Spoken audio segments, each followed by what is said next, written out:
Hello, everybody. This is Sri from BizBuzz, sponsored by My Work Belt, big tools for small businesses. And today's show, I have Craig Andrews. Craig Andrews is the principal ally at Ally for Me. And most importantly, he is being a leader for helping small businesses applying different techniques on closing the transactions more quickly and more effectively than anything else, and for over 15 years. Craig also wrote a book. He's the author of Make Sales Magical.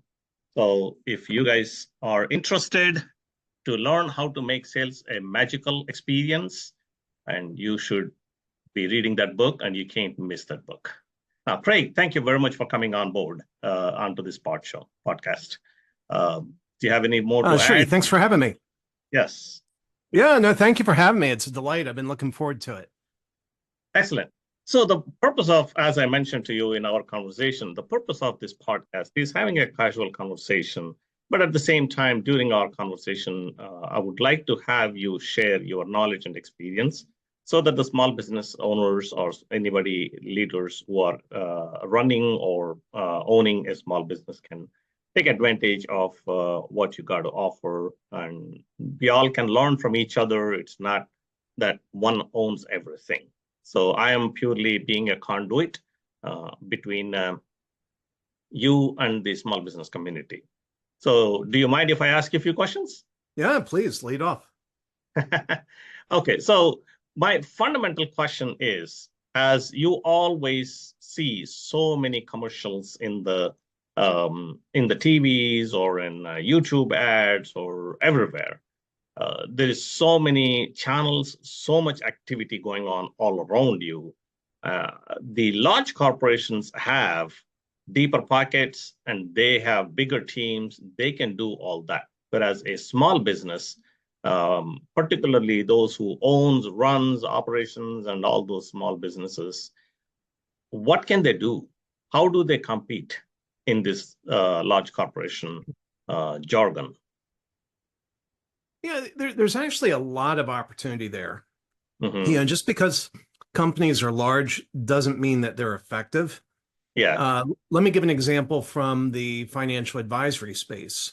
Mm-hmm. So Fisher Investments is by far the largest in terms of advertising spend. I'm not sure where they are now, but a few years ago, they were spending $60 million a year on marketing. Wow. Yeah. And, and that's larger than, many financial advisors out there. Yeah. Just their advertising budget is more than their total revenue. Indeed. And, but the thing is, I don't think Fisher's doing a great job. I don't think their message, they're just kind of flooding the zone with their brand. But what they're not doing is inspiring people to call them for any reason other than just they flooded the zone. I see. So the problem is, financial advisors, it's an undifferentiated space. They all do basically the same thing using the same tools. Now, some would come back and argue, well, there's differences, but the differences are minor. And more importantly, most of the clients really don't care about the differences. Sure. But there's an opportunity for smaller advisors to come in and get more bang for the buck. They don't have to have the massive presence that Fisher does. They can come in and they can say more with a smaller budget. Now, what they should do is be a little bit more focused on where they're reaching out to. So if Fisher is just trying to flood the zone everywhere, if you try to operate in all the channels and all the places that Fisher is, you're going to lose a lot of money and you're not going to have a lot of impact. So what you should do is figure out narrowly where you're targeting and target very specifically there. But do it with a better message. Honestly, I just, Fisher says, I haven't seen any of their recent ads, but they talk about how they're fiduciaries. Well, there's a couple issues with that. Out of 450,000 financial advisors in the country, at least half are going to tell you they're fiduciaries also. Yeah. I mean, otherwise they'll be in trouble. Well, they better say it, right? Yeah. Well, there's requirements. They're not necessarily required to be a fiduciary. I see. There are certain requirements that kick in when they claim to be a fiduciary. But the problem with that is, according to the SEC commissioner, it's still a meaningless statement.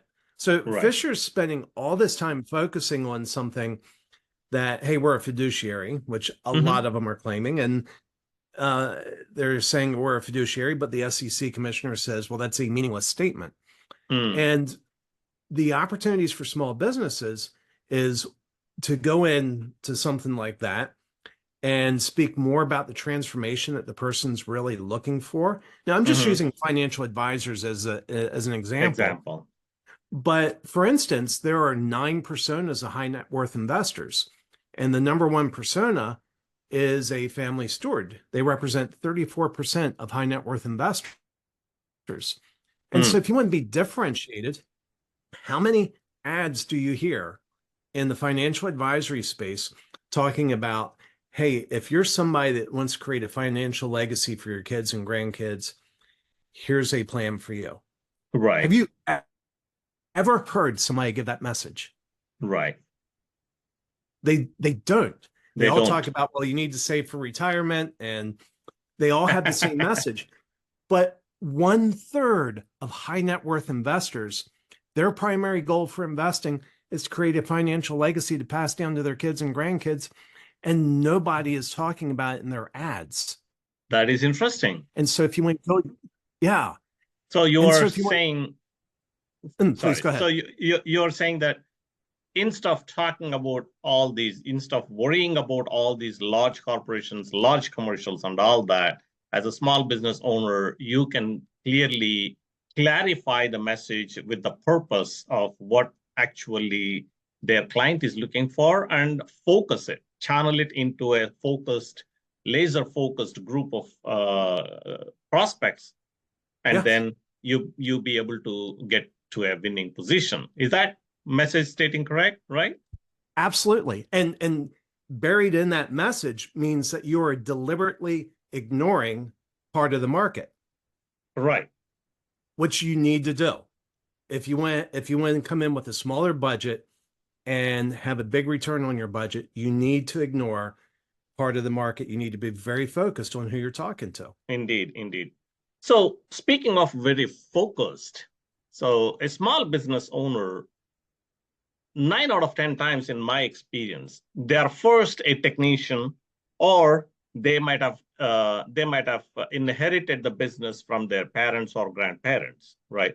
They're not like University of Michigan MBA graduate, or they're not like a MBA graduate from Harvard Business School or anything like that.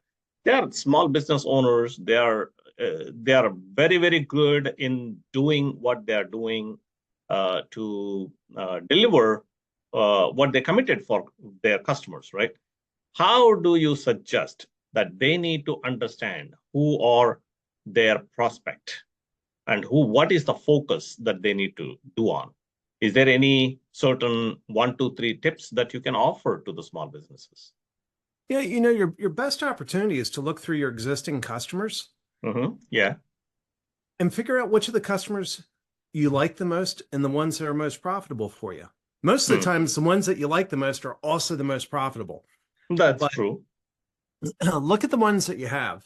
And let me give an example of somebody who did that, a very visible company that did that. Back in 1997, when Steve Jobs returned to Apple, Apple had 4% market share. They were just months away from bankruptcy. And Steve Jobs started looking at who could we sell a lot of computers to quickly to save Apple. And that was when they realized that the people that really loved Apple computers were creatives. And so he did all of his advertising focused to the creative types. And said, I see.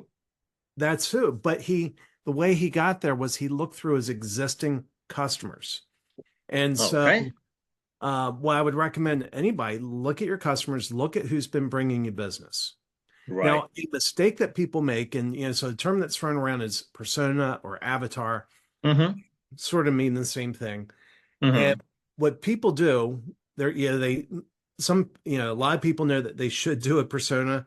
A smaller percentage of those actually do the persona, but when Mm-hmm. they do it, they take ingredients from multiple people, pour them Mm-hmm. into a mixing bowl, kind of like they're baking a cake, Mm-hmm. mix it all together, and they come up with a persona that is a Franken client. It's a Mm. monstrosity that doesn't exist in the real world because they blended different things. Right. And so the advice would be, don't blend. Think about very specific people. So that, let's say you have a client named John, Mm-hmm. and you say, you know what? Life would be perfect if I had another 100 clients just like John. And then dig in and deeply understand John. Gotcha. Yeah. No, thank you very much. That's a wonderful tip. Um, um, Now you you have been great advocate on first time offer for your clientele.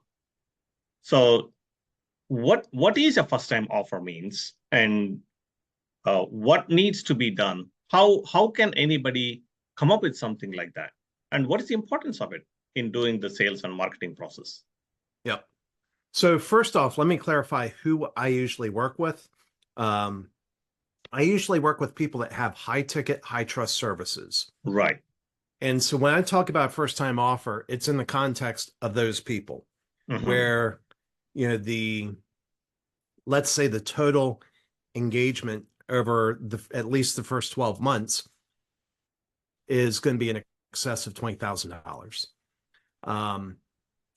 And that can break out a number of different ways. But a first time offer is a way of kind of breaking the ice. Mm-hmm. And instead of moving your client away from debating buying your services and trying to evaluate whether or not you're right for them, to as quickly and cheaply as possible, start working on something together. Mm-hmm. And when you do that, they come in and the first time offer is basically a mini project. There's a few traits of it. One, it has to be an impulse purchase. That means the Mm-hmm. coins in the cushion of your couch, the money in your wallet, or the B2B equivalent of it. Mm-hmm. If if anybody has to ask permission to spend that money, it's priced too high. Yeah. If anybody will ever be held accountable for how it's spent, it's Mm-hmm. priced too high. Mm-hmm. So the next thing is it has to deliver disproportionate value to price. Mm. So if anybody has to do a calculation in their head to figure out if it's a good deal, it's Mm-hmm. not delivering enough value. It should be an overwhelming amount of value. Mm. Actually, to the point where sometimes when I present a first time offer, people were asking me that they believe they misheard. They Mm. they feel like they're missing something. They're like, "Are you saying I get all of this for this price?" I said, "Yeah." It's that good of an offer that they're shocked by the So value. is that not going to become a troubling situation for the prospects? This is too good to be true, so I'm not going to trust it. Haven't had that problem, Uh, and so the but there's a number of things that go together to make it work. It's very clear that it's a mini project that's getting things started. You're not offering to solve all of their problems. So gotcha. let me touch on a couple other things.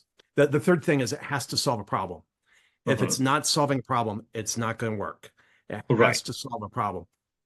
But you want to leave the big problems unsolved and you want to naturally lead to the next step. Mm-hmm. And so people will look at this and they'll understand, that yes, this is going somewhere bigger where they're going to have to spend more money. But they also see it for what it is. It's moving them a few steps closer to their goal. Mm-hmm. Yeah. Ideally it has 4 or 5 deliverables. And so those 4 or 5 deliverables are moving them 4 or 5 steps closer from where they are to where they want to be. Right. It's again one step closer to the goal. Yes.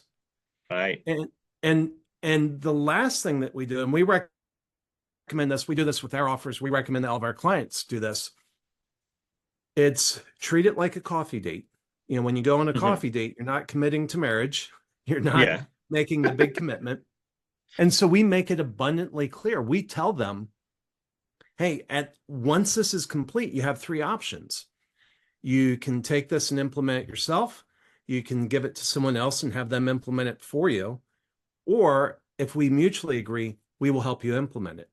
And so that's kind of sets the stage of, hey, we're going somewhere together, but we're going to do a little bit of work together.